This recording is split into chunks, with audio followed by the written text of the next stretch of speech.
कहते हैं परीक्षित कि गुरुजी ये गोपियां हैं क्या?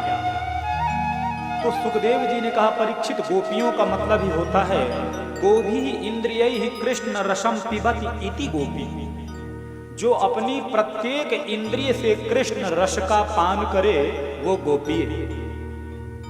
जिसका जीना कृष्ण, जिसका मरना कृष्ण, जिसका खाना कृष्ण, जिसका सोना कृष्ण, जिसका देखना कृष्ण,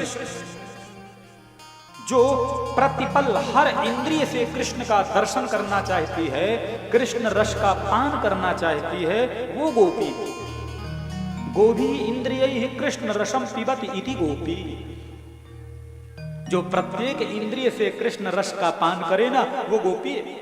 और यदि भाव ऐसा मेरे अंदर है तो मैं पुरुष होते हुए भी गोपी हूं। और 7 दिन से कृष्ण रस का ही तो पान आप लोग कर रहे हैं। आज 6वें दिन में प्रवेश हो गए, कल 7वां दिन, और प्रतिपल कहीं ना कहीं गोविंद का चिंतन आप लोगों के मन में बना रहा। प्रेम से बोले ना जय श्री कृष्णा। तो प्रत्येक इंद्रिय से जो कृष्ण रस का पान करती है वो गोपी कहलाती है। और गोपियों के तो अनेक रूप बताए हैं प्रभु ने। श्रुति रूपा, मुनि रूपा, साधन सिद्धा, स्वयं सिद्धा, दैत्य कन्या, मत्स्य कन्या, ये सब गोपियों के रूप हैं।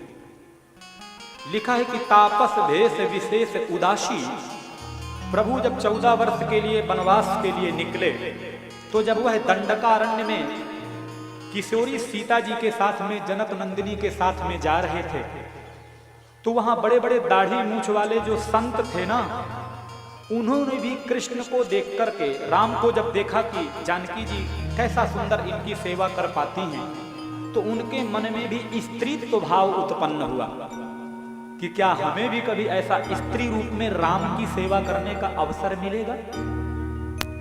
क्योंकि पुरा महर्षयः सर्वे दंडकारण्यवासिनः ते सर्वे स्त्रीत्वमापन्नः भोक्तुमिच्छन्ति सविग्रहैः। ते सर्वे स्त्रीत्वमापन्नः, वह जो दाढ़ी मूछ वाले संत थे दंडकारण्य के, उनके मन में भी जब जनक नंदिनी राम के साथ जा रही थी तो देख करके स्त्रीत्व भाव प्रकट हो गया। हम भी कभी स्त्री बनती और हम भी ऐसा राम की सेवा कर पाती। भगवान ने कहा, अभी तो मैं मर्यादा पुरुषोत्तम राम हूं, एक पत्नी व्रत धारण करने का मैंने नियम लिया है, लेकिन जब मैं द्वापर में मैं ही कृष्ण बन करके आऊंगा तो चिंता मत करो, सबको आपको मैं पत्नी रूप में अंगीकार करूंगा। तो जो साधु संत हैं वो गोपी बन करके आए हैं।